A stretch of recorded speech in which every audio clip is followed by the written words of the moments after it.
Hey everyone.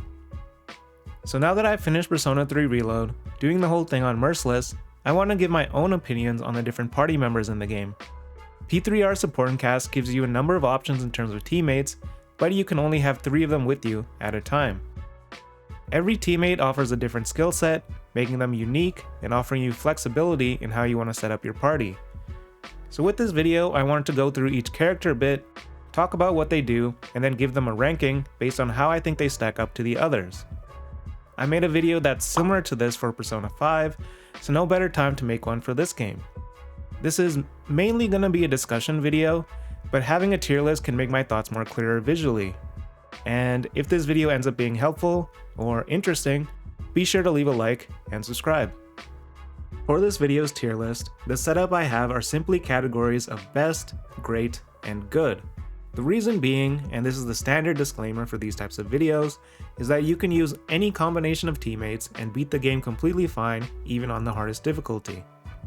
At the end of the day, your MC is extremely broken.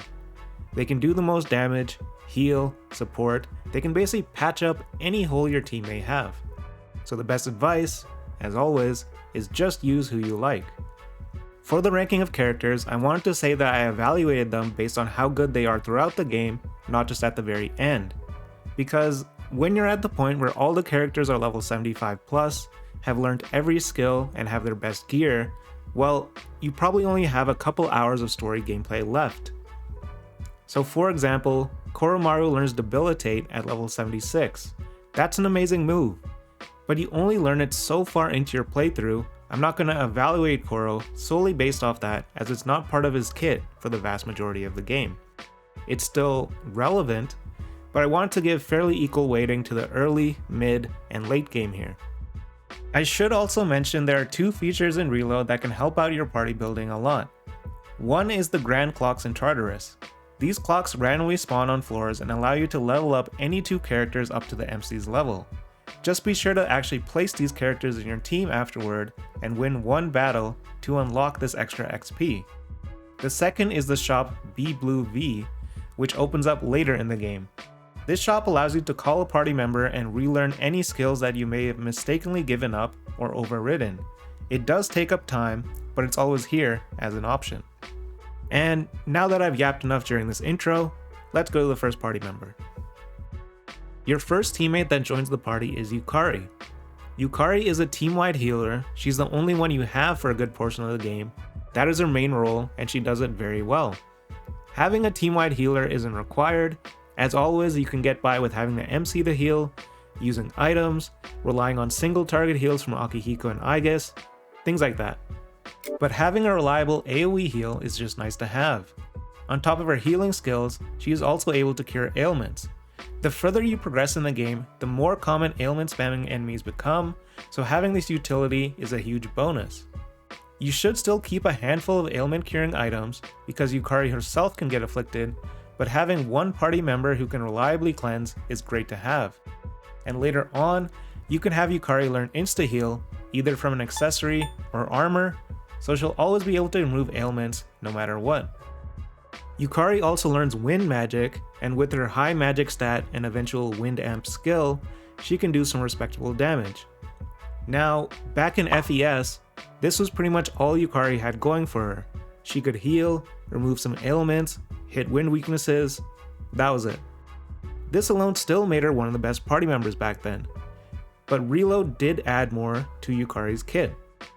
The first being the addition of Secunda, so that even when Yukari can't hit weaknesses or you don't need healing, she can provide value. Agility debuffs are especially handy against the rare golden shadows that you run into in Tartarus, as they love to boost their own speed. She also learns a couple of ailment moves, but I'll be honest, I never used them much. The last additions are the reload features of Theurgy and characteristics. Theurgy skills are strong attacks or buffs characters can do after they fill their gauge, and characteristics are additional abilities party members can unlock after you hang out with them a few times. Yukari's first Theurgy is a standard single target nuke, but her second one is even better, providing the whole team with concentrate. So she goes from being only a healer to someone who can also amp your entire party's magic by 2.5 times for the next turn. Yukari's Kirijo charges faster when she heals, and as she's going to be doing that most of the time, she's one of the fastest characters to recharge her gauge as well. To top it all off, Yukari's characteristics can eventually reduce her SP cost for healing skills by 50% to 75%, making it so Meteor Rahan, a full party heal, only costs 11 SP. I think you can see from how I've talked about Yukari, but there's no world where I wouldn't put her into the best category, as she stays relevant at every portion of the game, and I can't think of any real downsides for her. Next up is Junpei, and look, I love Junpei, but out of the entire cast, I feel like in terms of skill sets, he kinda got the short end of the stick. Let's talk about the positives first. Junpei learns every type of physical move, slash, strike, and pierce. This makes him have pretty good coverage compared to other characters, and he learns Rakukaja, which allows you to survive a lot easier, especially on higher difficulties. Being a physical damage dealer, he doesn't suffer from SP issues like other teammates, and this is more relevant early on when you have fewer ways to regain SP. Things like Counter and Regenerate 3 offer some utility, and Shift Boost provides a nice 10% attack increase whenever you shift over to him. If we take a look at Junpei's stats page, we can get an idea on what kind of teammate he's meant to be. His Theurgy gauge charges faster when he lands a critical hit, and his characteristics increase his crit rate and crit damage. The only issue is, I feel like he doesn't learn the right moves via level up to live up to this role, at least in the early to mid game. If we take a look at the moves Junpei learns via level up, to me, there's one big omission. That being App Pupil, a skill that doubles your critical rate. For a character that is all about landing crits, I don't know why Junpei shouldn't be able to learn this move naturally. I mean, the MC can learn App Pupil at level 15, just by leveling up Archangel, so I don't see why Junpei couldn't learn this skill at like level 40 or so. Yes, Junpei's characteristics boost his own crit rate, but you generally won't unlock it till far in, and stacking crit passives is never a bad thing. Without these extra passives, mid-game, it kinda feels like Junpei doesn't provide enough in terms of damage and crits, and his only support option is Rakukaja, which Aigis also learns. Now I know some people are going to say, you can add App Pupil from an accessory, and Junpei's ultimate weapon does have an App Pupil passive. The issue is, you don't get this accessory until pretty far into the game, maybe December-ish, from a missing persons reward, and by the time you can actually forge characters' ultimate weapons, you have very little time left in the game. I can say now, at the stage I'm at, Junpei feels pretty good to use because he actually learned strong moves, he can crit, and he can get a lot of knockdowns. But it took so long to get to this stage, and prior to this, for a good portion of the game, he felt a bit lackluster compared to other team options. Given this, I can't put Junpei any higher than the good tier. Late game, once you've unlocked his characteristics and you're using a good accessory or weapon, I could definitely see a case for him being higher, but looking at the entire game and relative to everyone else, I think this placement is fine. Following this, we have Akihiko, and with Aki, there is actually a decent amount to talk about. A few people who are coming to play Reload after playing FES or Portable may say that Akihiko got nerfed, and that he's much weaker now than how he was in previous versions. And that is partly true. In FES, Akihiko was able to learn every single debuff in the game, and he was a no-brainer to include for every single battle, because even if he didn't contribute any damage, he could still support the team insanely well. And yeah, it was pretty imbalanced. I mean, whenever I did a playthrough of P3 before, my team would only consist of Akihiko, Aigis, and Yukari. Akihiko had every debuff, Aigis had every buff, and Yukari would heal. That was it. I had everything covered, and there's no reason to use other characters.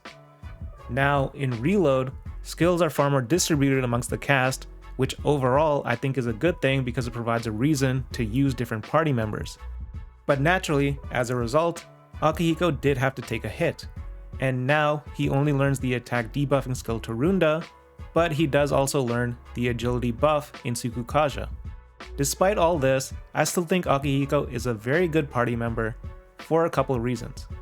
While an attack debuff may not be as useful as a defense one, it is really nice to have for tougher encounters like gatekeepers and full moon bosses, especially on the harder difficulties. These enemies can do a ton of damage, so having a reliable way to mitigate it can be the difference between a win and a game over. The other thing that makes Akihiko feel reliable to use is that he's pretty much the only character that does good damage either through physical or magic. He gets all the good electric skills, plus elect boost and amp, so that is covered, and he learns good physical skills even if they are single target. Later on in the game, you can add accessories or weapons that help with physical damage even more, but even without these, it's pretty solid. The reason that being good in both is nice is because a number of full moon bosses have phases or patterns where one enemy is resistant to fizz and the other is resistant to magic. So being able to do damage no matter the situation is a pro of his. The last thing to talk about when it comes to Akihiko are how he charges his theurgy faster, as well as his characteristics, because how they're translated or worded are pretty bad. Akihiko's theurgy condition states, after strengthening himself, his fighting spirit rises.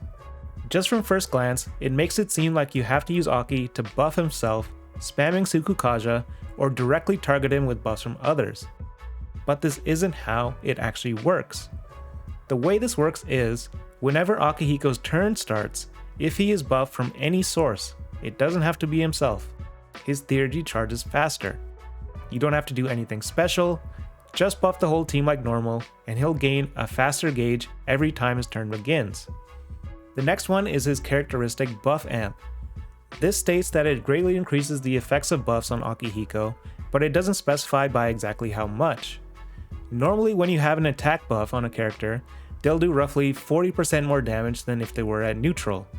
I've done a bit of testing on this, and I found that when Akihiko has an attack buff, he does 80% more damage compared to when he doesn't have one. So he gets double the benefit of an attack buff, and I would assume this applies to defense and agility buffs as well. Now, this isn't going to make Akihiko outdamage the MC or anything, but it's another factor he has going for him and makes it feel like he contributes in any situation. Of course, Akihiko isn't perfect. As good as I think he is, an attack debuff to me isn't as useful as a defense debuff, so oftentimes I do find he's kind of fighting over the last spot on the team, and whether I bring him or not kind of depends on the situation. But I mainly wanted to go over positives because I thought there might be some misconceptions about him.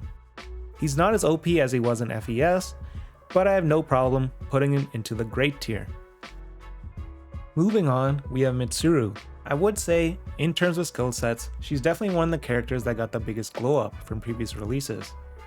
In past versions, Mitsuru could do some decent damage, apply ailments sometimes, but there wasn't much support in her skill set, so compared to Akihiko or Aigis, I never really found much reason to use her. Now that has completely changed because she gets access to Rakunda, being able to lower the defense of any enemy. The difference between having defense down on a target and not is the same, about 40%, so having someone in the party who reliably applies this all the time is great. Mitsuru's theurgy gauge charges faster when she weakens an enemy or applies an ailment, and applying defense down does count for this. I honestly didn't use Mitsuru's ailment moves that much, mainly because they don't work for bosses, but they have another use because of her characteristic. This makes it so whenever there's an ailment on an enemy, if Mitsuru's in the party, you have a higher chance of landing a crit. Given that Mitsuru barely learns physical moves, I'd assume this applies to the whole team, so it adds another layer of support. Mitsuru's first theurgy is a standard damage one, but her second one is even better because on top of doing damage, it applies Debilitate, lowering all the stats of a single enemy. Koromaru also learns Debilitate naturally, but Mitsuru unlocks this about 2 months earlier than when that happens, so you can make a lot more use out of it. The only nitpick I have with this theurgy is, why does it do almighty damage? The big pro of almighty is that it can't ever be blocked and it ignores immunities, but theurgy attacks do that by default. So if this was ice instead, it would literally do more damage, as it could be amped by ice boost and eventually ice amp if you use one of her late game weapons. Not a super important thing, but it just seems a bit random. We've talked about Mitsuru's support options, but she is also able to do some of the highest damage in the game due to learning Concentrate and all the good ice moves, including a severe level 1 in Diamond Dust. She only learns Ice Boost, but you can add Ice Amp later from a weapon. Another pro of being ice-based is that Freeze is one of the best ailments to inflict, as it causes the next physical attack to be a guaranteed crit, and Mitsuru learning both Freeze Boost and Ailment Boost helps with this. Some people might say that Mitsuru's damage is very one-dimensional, as she only learns Ice, and that's kinda true. She gets some Fizz skills, but they don't do that much damage, so they tend to get replaced pretty quickly. Mitsuru is one of the few characters I'd consider keeping one of the break skills, Ice Break, so ice immune enemies don't completely shut her down. But for me, I never had a big issue with this, because even if enemies blocked ice, Mitsuru could always contribute with Rakunda and her Theurgy, and it allowed me to save on SP. At the end of the day, the MC can do thousands and thousands more damage than any party member, so their damage is not nearly as relevant as how well they can support, and Mitsuru could always do that job well. And if you want to see how to make personas that can allow you to do crazy damage, check out one of my build videos, like the Siegfried one. But yeah, for Mitsuru, I was debating between putting her into the best and the great tier, as she did stay as one of my go-to party members for the vast portion of the game. Very late, you could consider replacing her with Koromaru after he learns Debilitate, but that is so far in. I think I'd just go with putting her at the very top of the great tier, and she could be even higher given how consistently useful she is. Following up, we have Aigis. Aigis is the de facto buffer of the group, learning both Tarukaja and Rakukaja. She doesn't learn all three like she did in FES, but having both attack and defense is still great. She specializes in physical damage by learning good strike and pierce skills, and this is emphasized even more in her kit. Her Theurgy charges faster when you use a physical move, and her characteristic increases the damage of Fizz skills even more. In addition, Aigis learns a lot of useful passives. She gets Fast Heal and Null Dizzy, which eventually progresses to Insta Heal, making her resistant to all the annoying ailments in the game. This is further on, but she learns Enduring Soul, giving her free revive and full heal once per battle, and resist Fizz, which helps mitigate a lot of damage. No other party member learns as useful passives as Aigis does. I guess it's just the perks of being an anti-shadow weapon. The only reason I didn't have Aigis on my team more is that I found her support niche of buffing could be replicated a couple different ways. Very early on into the game, you're able to learn Auto Tarukaja, allowing the MC to buff his own attack at the start of battle, and you can pass this on to many personas. And by mid-game, you can build a persona that additionally increases the whole party's defense and agility for 3 turns.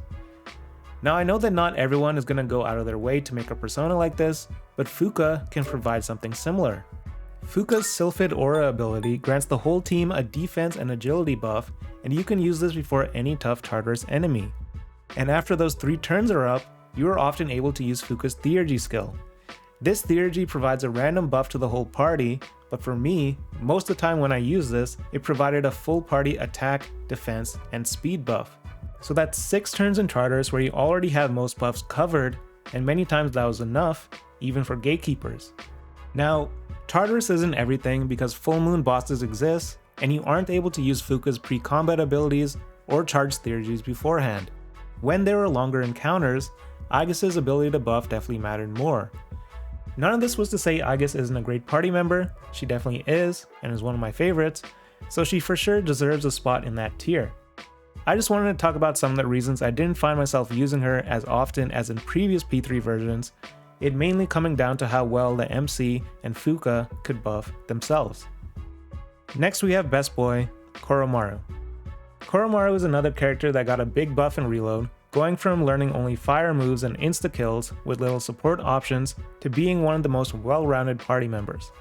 Right off the bat, he learns 2 Theurgy skills, with the second one being a full party charge.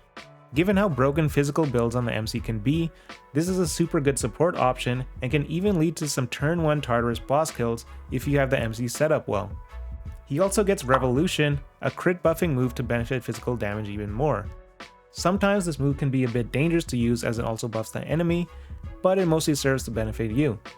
Koromaru charges his Theurgy faster whenever he lands a weakness hit, and given he learns many coverage options in Fire, Dark, and Slash, you'll get this pretty often.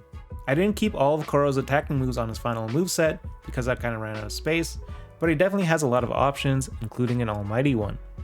Anytime he shifts over to a teammate, they'll regain 5 SP, and his characteristic auto debuffs opponent's agility at the start of battle, something that's especially useful versus Golden Hands.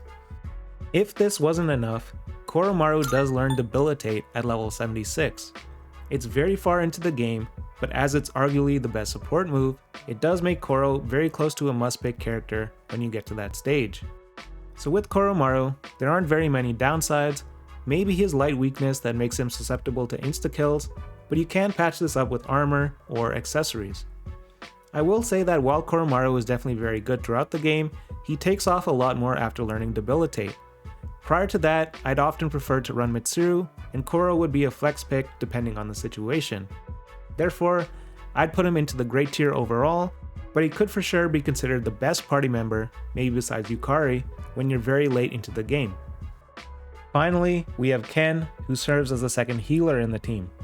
Although he is another healer, Ken does have some ways to stand out compared to Yukari. Firstly, he gets coverage options in Pierce, Electric, and Light, so you can hit more enemy weaknesses. I didn't keep Ken's Pierce attack here, but you can still get Pierce knockdowns just by using his basic attack. The next major thing Ken learns are Tetrakarn and Makarakarn, so he can provide a one-time block to any type of attack besides Almighty. These are pretty nice to use on the MC, because if the MC dies, it's game over. Ken's second Theurgy skill takes this one step further, fully healing and reviving all teammates, as well as providing one layer of each screen for everyone. These screens are mainly a defensive thing, but you can do damage by reflecting back attacks to enemies. The last thing Ken learns, and this is pretty far into the game, is Heat Riser, giving him the ability to increase all the stats of one ally. This is a good move, but kinda like with Aigis, Fuuka often makes this feel not as impactful, as she can provide Heat Riser to the entire party with her Theurgy. Even disregarding Fuuka, you still want to be buffing your whole team, at least in terms of defense and speed so they don't die, and trying to use Heat Riser one by one on everyone is going to leave you with no SP. So while Heat Riser is a great move in theory, I don't think it's as useful as some might think. One weird part of Ken's kit is that the way he charges his Theurgy and his characteristic kind of go against each other. Ken gains more Theurgy gauge when he's below half SP, but his final characteristic regens 10 SP for him every turn. When you have this characteristic unlocked, it's a little hard to actually get him below 50% HP, making it to where his Theurgy doesn't charge very fast. And before unlocking this, when I got Ken to below 50% SP, sure the Theurgy charges faster, but it made it feel like I could barely do anything. His SP pool was fairly low, and Medi Rohan still cost 44 SP, so I felt like I couldn't use the rest of Ken's kit at that point, or I would have nothing left over for healing. Now Ken is inevitably going to be compared to Yukari, and for me, I'd personally prefer to use Yukari pretty much any time. Yukari can clear all types of ailments. For Ken to do that, he needs to use items, and you have to keep them on hand. Yukari gets insanely low SP healing once her characteristics are unlocked. Ken kinda makes up for this with his 10 SP regen every turn, but it still amounts to a big SP difference between the two. Not to mention, Yukari has a bigger SP pool to work with. I find Yukari's agility debuffs to be more useful than Ken's screens, and her second Theurgy is a full party concentrate, while Ken's is mainly defensive. You can run Yukari and Ken in the same team, with Yukari mainly removing ailments and Ken healing and shielding, but I don't really see how worth that is over using other teammate combinations. So you get the gist. Ken is certainly a good character, he's still a healer, but he doesn't offer enough in my opinion to justify using him instead of Yukari, or even alongside her. I'd put him in the good tier. I could see someone, if they value the screens more, rating him higher, but I prefer being more proactive and using other characters that can provide more team damage. That's just my preference. And that is my ranking for the characters. This will definitely vary depending on where you are in the game. For most of my playthrough, I preferred using both Yukari and Mitsuru, and then my last slot would go to either Akihiko, Aigis, or Koro, depending on what I was facing. When you're far into the game, I could see Koromaru replacing Mitsuru because he's able to handle every type of debuff himself, and since you have every debuff covered, using Aigis doesn't have any opportunity cost, and you'll definitely be facing longer fights, where Aigis' ability to buff shines a lot more. This team in the top row would probably be the one I recommend most against the final boss. The only main issue that it's pretty weak against electric skills, so watch out for those. But with this team, you have every debuff covered, every buff, Yukari and Koro for magic damage, and Aigis for fizz. Junpei, as I talked about before, if you have his best equipment and skills, could move up a bit, and Ken, if you're dying all the time, maybe he's the GOAT. I don't know. But that is it for this video. Be sure to leave a comment on who your current team is, or who your main team ended up being. Look forward to seeing more videos, and see you guys.